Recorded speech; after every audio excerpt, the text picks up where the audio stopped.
Hello my dear friend, UP board class 10th विषय विज्ञान प्रकाश का परिवर्तन भाग 4। ठीक है। अपसारी प्रकाश पुंज। अपसारी का मतलब समझिए। अपसारी का मतलब होता है बाबू फैलाना। अपसारी का मतलब क्या होता है? फैलाना। ठीक है। जब प्रकाश एक ही बिंदु से आती हुई प्रतीत होती है उसे ही अपसारी प्रकाश पुंज कहते हैं। ठीक है। जैसे देख लीजिए फिगर। ठीक है। देखो बाबू, ये है अपसारी प्रकाश पुंज। देखिए अब एक ही बिंदु से निकल रही है ना। देखिए ये। ठीक है। क्या हो रही है? एक ही बिंदु से निकल रही है। ठीक है। यानी कि ये प्रकाश को क्या करे? फैला रही है। जैसे आप लोग रात में टॉर्च को जलाते हैं। ठीक है। तो जब रात में टॉर्च को जलाते हैं बाबू, तो देखो ये क्या कर रहा है? यानी प्रकाश को निकल रहा है ना, यानी कि ज़्यादा मात्रा में क्या कर रहा है? इसको फैला रहा है। ठीक है। तो वो आपका क्या कहलाएगा? अपसारी प्रकाश पुंज कहलाएगा। ठीक है। समांतर प्रकाश पुंज। जब प्रकाश किरणें एक दूसरे के समांतर होती है उसे ही समांतर प्रकाश पुंज कहते हैं। देखिए यानी एक दूसरे क्या हो रही है बाबू? समांतर हो रही है। यानी ये किरणें जो दिख रही है आपको, ठीक है, एक दूसरे क्या है? बिल्कुल समांतर है। ठीक है।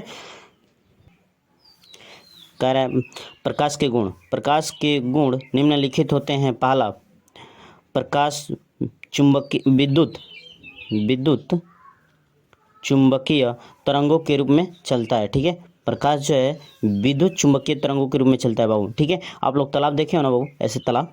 ठीक है। तो तालाब, ये तालाब है आपका तालाब। ठीक है। तालाब।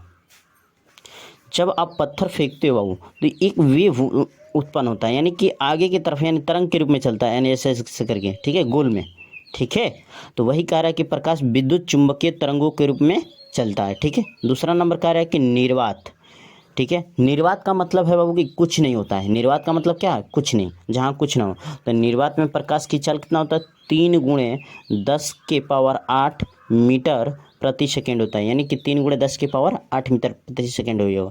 अब देखिए तीसरा नंबर क्या करा बाबू? तीसरा नंबर का यानी कि प्रकाश सरल रेखा में चलता है। ठीक है। तो यहाँ देखिए, मान आपको घर देखे हैं ना आप लोग, ये घर हो गया। ठीक है। तो ये घर हो गया।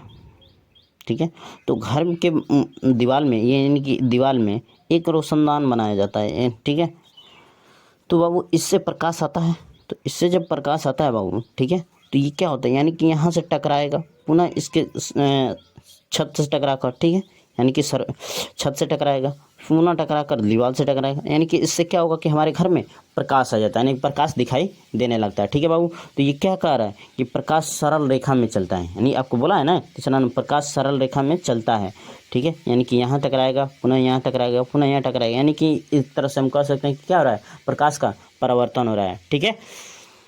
बात समझे आप लोग? अब कह रहा है कि बाबू 4 नंबर कह रहा है कि दृश्य प्रकाश का तरंगदैर्घ्य लगभग 4000 एंगस्ट्रॉम से 8000 एंगस्ट्रॉम होता है। यानी कि आप लोग कभी कभी रैम्बो देखे होंगे, इंद्रधनुष ऐसे करके, इंद्र,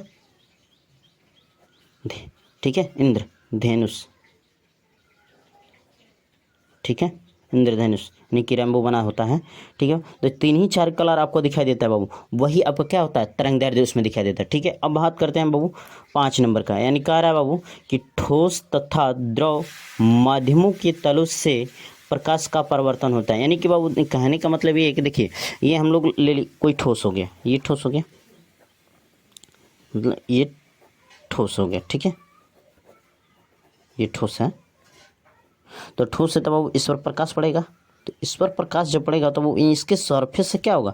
परिवर्तन होगा। यानी कि जिस तल से आएगा उसी तल में ये चला जाएगा। यानी सॉरी, जिस माध्यम से आया है उसी माध्यम से क्या होगा? यानी कि उस तल से टकरा कर पुनः उसी माध्यम में चला जा रहा है। ठीक है। बात समझे?